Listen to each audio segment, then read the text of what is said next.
Katubasabire basuuke Ssaalongo asuddewo Nnaalongo we n'agenda yanjula omukyala omuto. Nnaalongo lukitegedde nti mukyala muto aleetebwa mu maka ge naye asazeewo kasuka ebintu bya bba ebweru n'agamba nti tagenda kukkiriza jjoogo lya bba. Bino bibadde Kibanga mu Kalangala Town Council.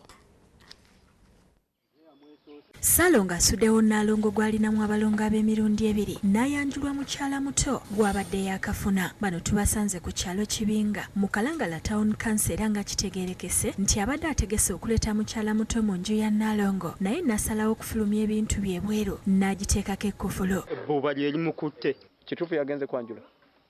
Mukuwulira amawulire gafulumye. Nnaalongo Florence Nagawa agamba nti abadde tayinza kukkiriza jjoogo lya bba. Ssaalongo Ronald Baziga erimutuusa n'okuleetanga abakyala mu nju ye gy'agamba nti yazimbibwa ku ttaka lye eryamuweebwa jjajjaawe nga tannafa. Era bwe yali ampa yatubuuza ffembi n'omwami nti bwe mba nga abaawukanye ennyumba eno esigala yaani esigala y'abaana ko ye abaani ne mugamba abange naye n'akimubuuza era bwe yaddamu n'ebwabwe. Nnaalongo agamba nti teyandibadde Ssaalongo we Baziga gw'alinamu abalongo ab'emirundi ebiri okumusuulawo bw'atyo kubanga ebbanga lyonna abadde akimanyi bategekera abaana baabwe ate n'akikola ng'omwaka guggwako. Kumadde siyinza kukkiriza jjoogo omusajja lyankozeeko aleete omukazi mu maanyi gange ate ku ttaka lyange lyange liyampa era mbifulumiza n'abaana bange kuba nabo tekibasanyusizza.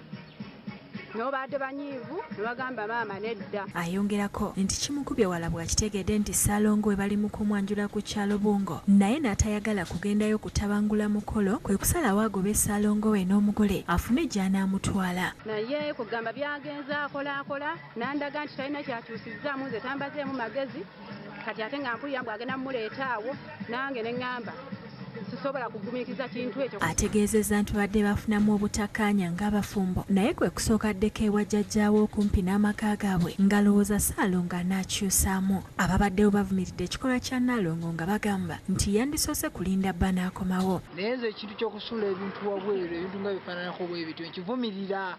Omuntu mugambe muntu omugambe ekintu kikole ki jangu tuteesa oba kiki ekiganye naye si kusuula busuuzi bintu wabweru. Si kirungi kufulumya bintu by'oli nga tosoose kumubuulira oba kumubuuza tukoze tutya.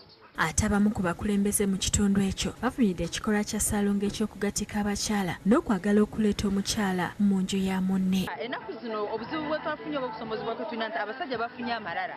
Ayinza okuba nga yagadde kukola erinnya oba yagadde kubaako kyalumya oba omukyala. Kajubitwaye Hakironde yakusakidde eggulire lino ku lwa Bukedde TV.